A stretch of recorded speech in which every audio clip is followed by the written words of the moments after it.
உனக்கு இது அசிங்கமா தெரியல? எத்தனை முறை உனக்கு படிச்சு படிச்சு சொன்ன, ஆனா நீ காது கொடுத்தே கேட்கல.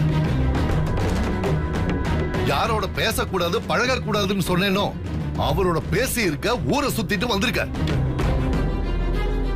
அப்போ நீ என்னோட பேச்சையும் மதிக்கல, என்னையும் மதிக்கல, அப்படித்தானே? அங்க நான் உனக்கு ஆதரவா சித்ராமா கிட்ட எவ்வளவு எல்லாம் பேசியிருக்கேன் தெரியுமா?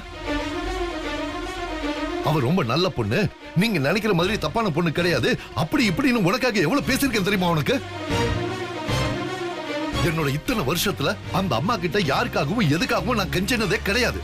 ஆனா உனக்காக அவங்க கிட்ட நான் கெஞ்சி இருக்கேன்.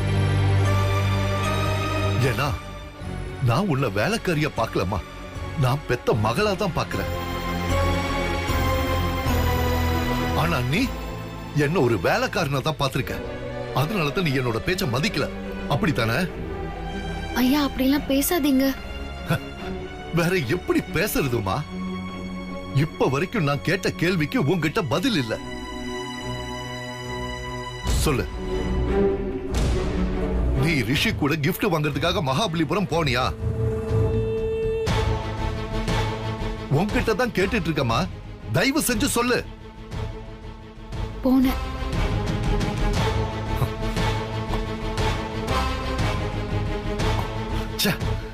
சித்ரமா பேசுனது எல்லாத்தையும் மறந்துட்டியா? எதுக்காக உன்னை இங்க கொண்டு வந்து வச்சிருக்காங்கிறதையே மறந்துட்டியா? இப்பதான் எனக்கு ஒரு விஷயம் தெளிவாகுது. அன்னைக்கு நைட்டு ரிஷி தலையில பச்சளை வச்சு கட்டி இருந்ததை நான் பார்த்தேன். அத நீதானே திருட்டுத்தனமா யாருக்கும் தெரியாம வீட்டுக்குள்ள கொண்டு வந்து கொடுத்த?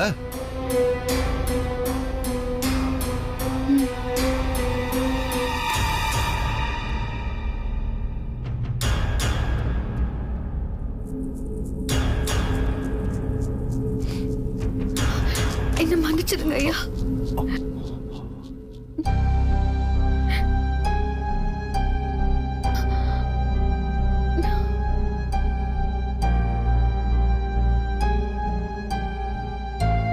ஐயா, எங்க அப்பா இடத்துல வச்சுதான் நான் உங்களை பாக்குறேன். நீங்க சொன்னதெல்லாம் நடந்ததுதான், ஆனா அதெல்லாம் என் சூழ்நிலை. மது மட்டும் போன் பண்ணி சொல்லாம இருந்திருந்தா நான் கிஃப்ட் வாங்க போயிருக்க மாட்டேன். நான் போகாம இருந்திருந்தா ரிஷி சாருக்கு அடிபட்டு இருக்காது. ரிஷி சாருக்கு அடிபடாம இருந்திருந்தா மருந்து கொடுக்க நாங்க வந்திருக்க மாட்டேன். இது எல்லாமே என்ன மீறி நடந்தது. அதுக்காக நான் செஞ்சது சரின்னு சொல்லல. எனக்கு ஏன் இப்படி எல்லாம் நடக்குதுன்னு தான் தெரியல. உனக்கு ஏன் இப்படி எல்லாம் நடக்குதுன்னு எனக்கு தெரியுமா? உன் உயிருக்கு ஆபத்து இருக்கு, அதனாலதான் நான் உன்னை பிரிச்சு வைக்கிறேன். ஏழைங்க சொல்ல அம்பல ஏறாதுன்னு சொல்லுவாங்க. இன்னைக்கு நீ இப்படி தனியா வந்து ஹாஸ்டல்ல கிடக்கிறதுக்கு காரணம் யார் தெரியுமா? தெரியாதுல்ல? ரிஷி தம்பி தான். ரிஷி தம்பி மட்டும்தான் காரணம். ஒரு சில விஷயங்களை உங்ககிட்ட முழுசா சொல்ல முடியாதுமா.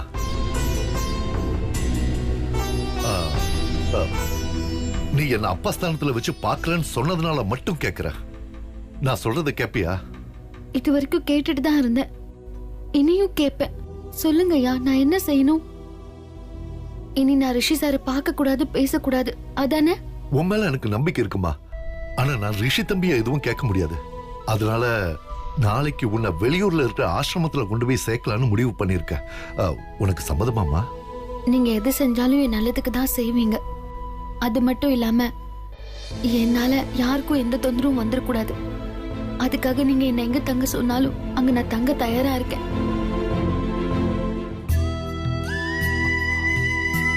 மத்தவங்களால தான் உனக்கு தொந்தரவுமா, உன்னால யாருக்கும் தொந்தரவு வராதுன்னு எனக்கு நல்லாவே தெரியும்.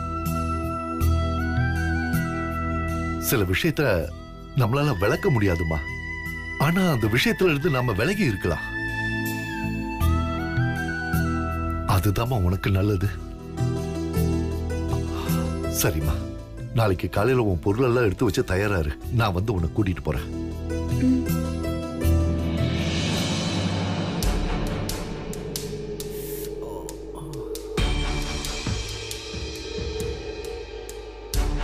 சாரிடா, என்னால தான் உனக்கு அடி விழுந்துச்சு. பாஸ், இதுக்காக நீங்க எதுக்கு ஃபீல் பண்றீங்க? நான் தான் கவனிக்காம விட்டுட்டேன். என் மேல தான் தப்பு இருக்கு பாஸ். வர வர அந்த ருத்ரையா மிருக மாதிரி நடந்துக்கிறாரு. அந்த ஆளை கொஞ்சம் தட்டி வைக்கணும். பாஸ், அவரு உங்க அம்மாவுக்கு விசுவாசமா இருக்காரு, நான் உங்களுக்கு விசுவாசமா இருக்கேன். அவ்வளவுதான் பாஸ். இதுக்கு ஏன் டென்ஷன் ஆகுறீங்க? இல்ல பாலாஜி, நான் துர்காவோட பேசுறத பார்த்துட்டு தான் துர்காவை இங்கிருந்து ஹாஸ்டல் கூட்டு போனாரு. இப்ப நான் ஹாஸ்டலுக்கு போய் துர்காவை பார்த்து பேசினது, துர்காவோட வெளியில போனது எல்லாமே அந்த ஆளுக்கு தெரிஞ்சிருச்சு. நிச்சயம் துர்காவை வேற இடத்துக்கு ஷிஃப்ட் பண்ண பாப்பாரு. உங்க கூட பேசக்கூடாதுன்னு துர்காவை மிரட்டி இருப்பார் பாஸ்.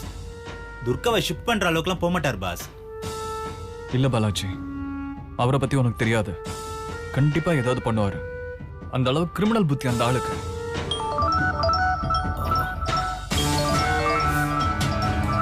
ஹாஸ்டல் வார்டன் கூப்பிடுறாங்க. எடுத்து பேசுங்க பாஸ். சொல்லுங்க மேடம். துர்காவை நீ வந்து பார்த்தது உங்க வீட்டுல தெரிஞ்சிருச்சா? இல்லையே மேடம். ஏன் கேக்குறீங்க? ருத்ரையா இங்க வந்தாரு. நாளைக்கு துர்காவை ஹாஸ்டல்ல இருந்து வெளியூருக்கு கூட்டிட்டு போறேன்னு சொன்னாரு. ஆனா எந்த ஊர்னு சொல்லல. துர்காட்ட தான் ரொம்ப நேரம் பேசிட்டு இருந்தாரு. துர்காவை கேட்டா தெரியும்னு நினைக்கிறேன். ஓகே மேடம், நான் உடனே வந்து துர்காவை பாக்குறேன். அப்புறம் நான் அங்க வரது துர்கா கிட்ட சொல்லாதீங்க. நான் சொல்ல ருத்ரையாவுக்கு கிரிமினல் புத்தின்னு. துர்காவை ஹாஸ்டல்ல இருந்து வெளியூர் கூட்டு போறாராம். இப்ப என்ன பண்றது பாஸ்? ருத்ரையா நினைக்கிறது நடக்க கூடாது. ஹாஸ்டல்ல இருந்து துர்கா வெளியில வந்தா இந்த வீட்டுக்கு தான் வரணும். கண்டிப்பா வருவா. நான் வர வைப்பேன். என் கண்ணத்துல அடிச்சாரு, இப்போ உங்க மனசுலயும் அடிச்சிட்டாரு பாஸ். துர்காவை இங்க கூட்டு வந்து அவரோட முகத்தில் அடிக்க போறேன்.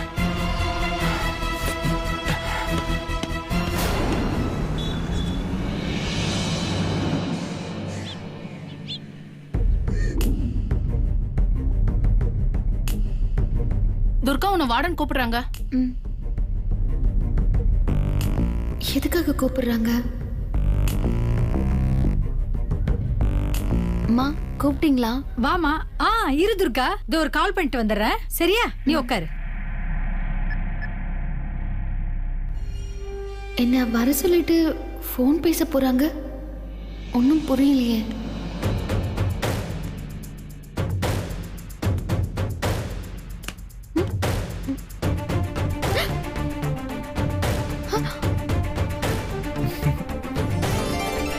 ஹாய் துர்கா. ரிஷி சார், நீங்க எப்படி இங்க வந்தீங்க? வார்டனுக்கு தெரிஞ்ச பிரச்சனை ஆயிடும். நீங்க முதல்ல வெளியில போங்க. நமக்கு ஹெல்ப் பண்றதே அந்த வார்டன் தான். பழகி கொஞ்ச நாள் கூட ஆகல, அந்த வார்டனே என்னோட காதல புரிஞ்சுக்கிட்டு அவங்களே எனக்கு ஹெல்ப் பண்றாங்க. ஆனா நீ என்ன ரொம்ப கஷ்டப்படுத்துற. ருத்ரையாவுக்கு விசுவாசமா இருக்க. ஆமா, நான் ருத்ரையாவுக்கு தான் விசுவாசமா இருக்கேன். அதுக்காக அவர் சொல்றதை கேட்டு எங்க வேணாலும் போயிடுவியா? காரணம் இல்லாம அவர் என்ன வெளியில போக சொல்லல. இன்னைக்கு நான் இங்க இருக்கிறதுக்கும் நாளைக்கு இந்த இடத்தை விட்டு வெளியூர் போறதுக்கும் யார் காரணம் தெரியுமா? நீங்க தான் காரணம். நீங்க மட்டும் தான் காரணம். ஆமா, நான் தான் காரணம். ப்ளீஸ் துர்கா, அவர் பேச்ச கேட்காத. எங்க அம்மாவுக்கு விசுவாசமா இருக்கேன்னு காட்டுறதுக்காக உன் வாழ்க்கையை நாசமாக்கிட்டு இருக்காரு. நீங்க என்ன சொன்னாலும் நான் அவர் சொல்றதுதான் கேட்பேன். அவர் கூட நாளைக்கு நான் போவேன். தயவு செஞ்சு என் பேச்ச கேளு. திரும்ப நம்ம வீட்டுக்கே வந்துரு. நான் வேணா அம்மா கிட்ட பேசிக்கிறேன்.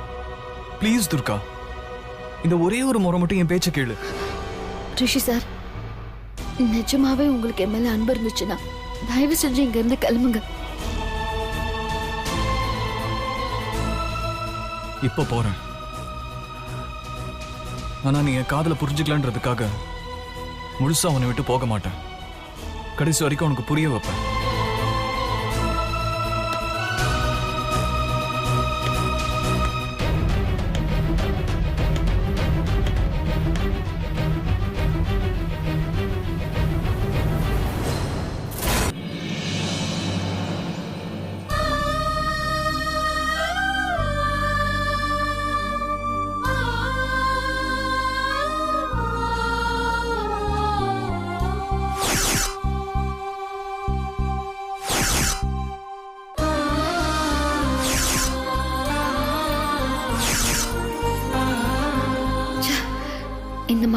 கூட வராம இருக்கணும்னா ரிஷி சாரை விட்டு ரொம்ப தூரம் போனாதான் முடியும். ருத்ரையா சொன்ன மாதிரி அந்த ஆசிரமத்துக்கு போய் காலம் முழுக்க மத்தவங்களுக்கு சேவை செஞ்ச காலத்தை கழிச்சிட வேண்டியதுதான். அம்மா, அப்ப நான் கிளம்புறேம்மா. சரிங்க ருத்ரையா, சேஃபா கொண்டு போய் விட்டுட்டு வந்துருங்க. இனிமே எந்த பிரச்சனையுமே வரக்கூடாது. சரிங்கம்மா.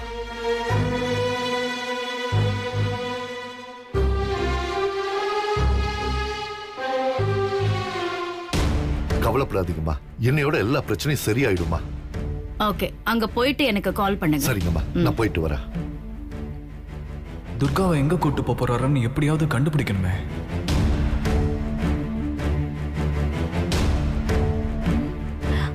மாம், ருத்ரையா யாரு கொண்டு போய் விட போறாரு? அப்புறமா சொல்றேன். அந்த வேலைக்காரியை இங்கிருந்து வேற ஊருக்கு ஷிஃப்ட் பண்றீங்க. இதுக்கு சஸ்பென்ஸ் வேற வைக்கிறீங்க. எப்படியும் அந்த மதுவும் அந்த வேலைக்காரி துர்காவும் ஊரை விட்டு போனா போதும்.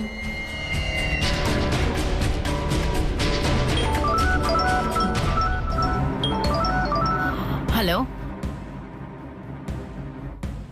சொல்லுங்க. என்ன சொல்றீங்க?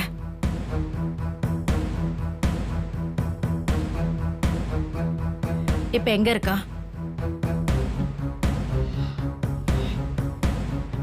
சரி சரி, இங்க கூட்டிட்டு வாங்க, மத்ததெல்லாம் நேர்ல பேசிக்கலாம்.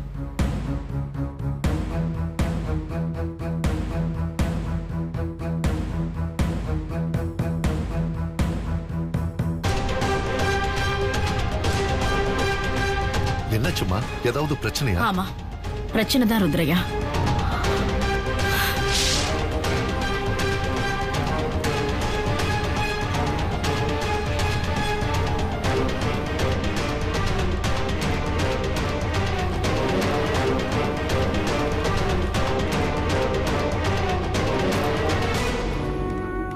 சீக்கிரம் சீக்கிரம் க்ளோஸ் பண்ணு, க்ளோஸ் பண்ணு.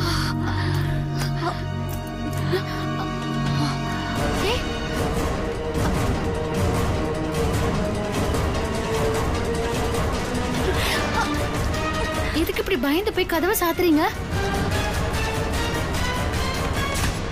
ஏய், கதவை திறங்கடி. யாரையும் கதவை திறக்கக்கூடாது. நம்ம உயிருக்கு ஆபத்து. ஏய், கதவை திறங்கடி. சொல்றேன்ல, ரூமுக்குள்ள போயிட்டு ஒளிஞ்சிட்டா விடுமா? என்ன பிரச்சனை? ஏன் உங்களை தேடுறாங்க? உனக்கு இது தேவையில்லாத விஷயம். கதவை திறக்க வேண்டாம். கொஞ்ச நேரம் தட்டிட்டு அவங்களே போயிடுவாங்க. கதவை திறங்கடி. நீங்க ஏதாவது தப்பு பண்ணீங்களா? இல்ல இல்ல. அப்புறம் ஏன் பயப்படுறீங்க? தள்ளுங்க. வேண்டாம், கதவை திறந்து பார்க்கலாம். திறங்கடி, சீக்கிரம். திறக்காம இருக்கீங்க. பேசாதீங்க. கதவை திறங்கடி. திற கதவை. என்ன பண்ண விட மாட்டோம். ஏய், பியூட்டி பார்லர் நடத்துறேன்னு சொல்லி அந்த மாதிரி தொழில பண்றீங்க. என்ன திமிரு இருக்கு உங்களுக்கு? ஐயோ இல்ல மேடம், இல்ல அந்த மாதிரி பண்ணுவியா? நாங்க எதுவும் பண்ணல மேடம். உங்கள ஏண்டி, நீ அவங்க கூட்டாளியா? ஐயோ, எனக்கும் இவங்களுக்கும் என்ன சம்பந்தமும் இல்ல மேடம். நடிக்காதடி. வாடி வாடி மேடம், அவங்க கூட்டிட்டு போடி. வாடறல. எந்த தப்பு பண்ணல. வாடி. நான் சொல்றது வாடறல. நான் எந்த தப்பு பண்ணல. ஐயோ மேடம், மேடம் என்னடி நடிக்கிற? திருட எனக்கு நீ திருடன்னு ஒத்துந்திருக்கான். வாடி. இல்ல மேடம். ஏதாவது கோட்ல சொல்லு. என்ன பிரச்சனை? அம்மா, என்ன பத்தி உங்களுக்கு நல்லா தெரியும்லம்மா. சொல்லுங்கம்மா, நான் தப்பான பொண்ணு இல்லைன்னு சொல்லுங்கம்மா. மேடம், அந்த பொண்ணு அப்பாவி மேடம். இப்பதான் புதுசா ஹாஸ்டலுக்கு வந்திருக்கா. அப்ப இவ தொழிலுக்கு புதுசா பியூட்டி பார்லர் நடத்துறேன்னு தப்பான தொழில் பண்ணிட்டு இருக்காளுங்க. அது கூட தெரியாம ரூம் கொடுத்திருக்க. நீ என்ன கூட்டு கலவாணியா? ஐயோ மேடம், இதுதான் முதல் தடவை இந்த ஹாஸ்டலுக்கு போலீஸ் வந்தது. நீங்க நினைக்கிற மாதிரி ஆளு நான் கிடையாது. அதனாலதான் மரியாதை கொடுத்து பேசிட்டு இருக்கேன். என் டியூட்டியை டிஸ்டர்ப் பண்ணாத, மரியாதையே போ. மேடம், மேடம் நான் சொல்றது கேளுங்க. வாடி. மேடம், இந்த பொண்ணு ரொம்ப நல்ல பொண்ணு மேடம், சொன்னா கேளுங்க. எதா இருந்தாலும் கோட்ல பண்ணு. மேடம்,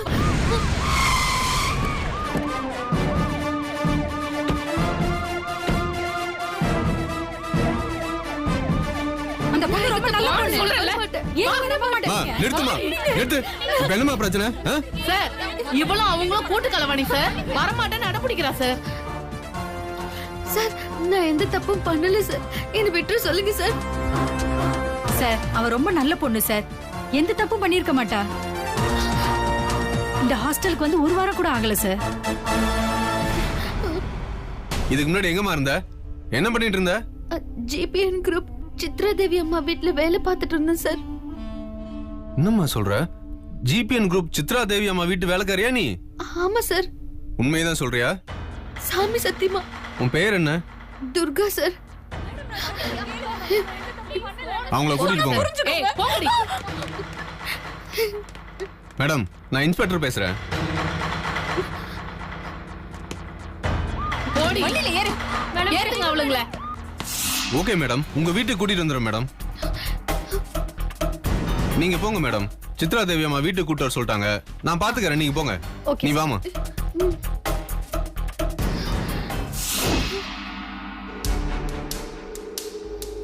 தேங்க்ஸ் கடவுளே. இனி இங்க வரவே மாட்டான்னு நினைச்ச துர்கா இங்க வரா. விபச்சார வழக்கில் துர்கா கைது. இப்படி ஒரு தலைப்புச் செய்தி பேப்பர்ல வந்திருந்ததுன்னா எப்படி இருந்திருக்கும்? ச்சே, நல்ல சான்ஸ் போச்சே. இந்த துர்கா பேரையும் மது பேரையும் ஒரே டைம்ல சீரழிச்சிருக்கோம். என்னடா இது? இப்ப இது என்ன புது குழப்பம்? ஒன்னும் புரியலையே. ஏதாவது ஒரு பிரச்சனை புதுசா புதுசா வந்துகிட்டே இருக்கே ருத்ரையா. இன்ஸ்பெக்டர் நமக்கு வேண்டப்பட்டவருங்கிறதுனால ஸ்டேஷனுக்கு கூட்டிட்டு போகாம இங்க கூட்டிட்டு வராரு. இல்லைன்னா பேப்பர்ல எல்லாம் நியூஸ் வந்து அசிங்கமாயிருக்கும்.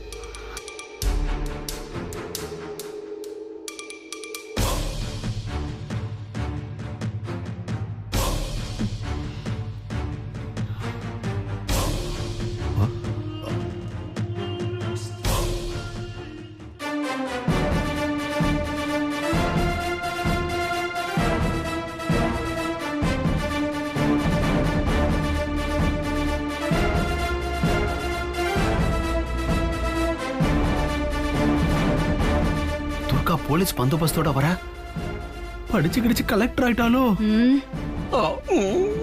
முறைக்கிறா.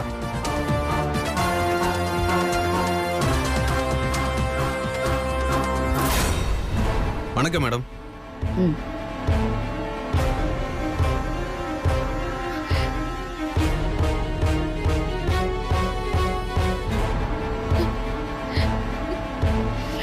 Thank you very much inspector. முதல்லயே ஜிபிஎன் குரூப்போட சர்வர்ட்னு சொல்லியிருந்தா விட்டுருப்போம் மேடம். கடைசியில தான் சொன்னாங்க மேடம். Sorry madam. பரவாயில்ல, படிக்காதவன் யார்கிட்ட எப்படி பேசணும்னு தெரியாத, அதான் இவளோட ப்ராப்ளம்.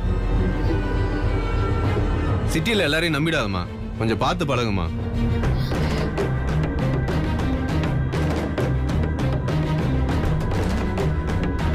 ஓகே மேடம், நான் கிளம்புறேன்.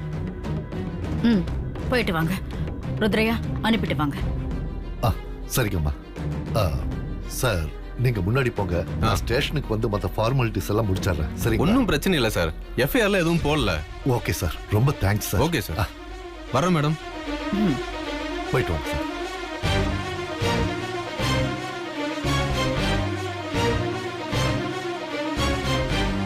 கெட்டதுலயும் ஒரு நல்லது. துர்காவோட ரூம்மேட்ஸால தான் துர்கா திரும்ப இந்த வீட்டுக்கே வந்துட்டா. கடவுளுக்கு தான் நன்றி சொல்லணும். அப்ப சரிங்கம்மா. நாம ஏற்கனவே முடிவு பண்ண மாதிரி துர்காவை கொண்டு போய் விட்டுட்டு வந்துடுறோமா?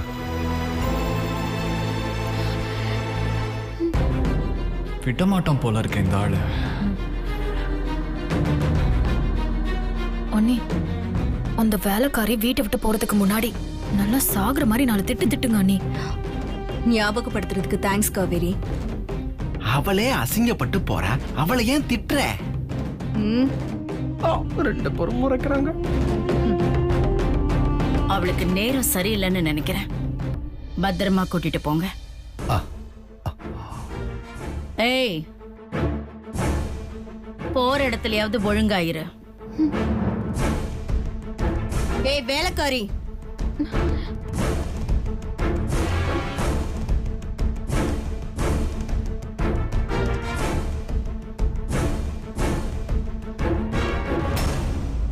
போற இடத்துல ஏதாவது பிரச்சனை பண்ணி மாட்டிக்கிட்டா ஜிபிஎன் சித்ரா தேவி வீட்டு வேலைக்காரின்னு சொல்லிட்டு தப்பிக்கலான்னு மட்டும் பார்க்காத.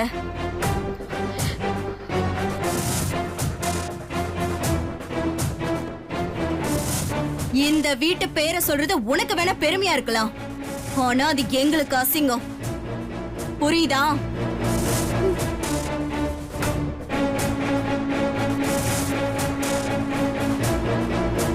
நீ அப்படி பண்ணா எங்க மானம்தான் போகும். அதனால ஒழுங்கா இரு. இதோட இந்த வீட்டுக்கும் உனக்கும் இருந்த உறவு அருந்து போச்சு. போ.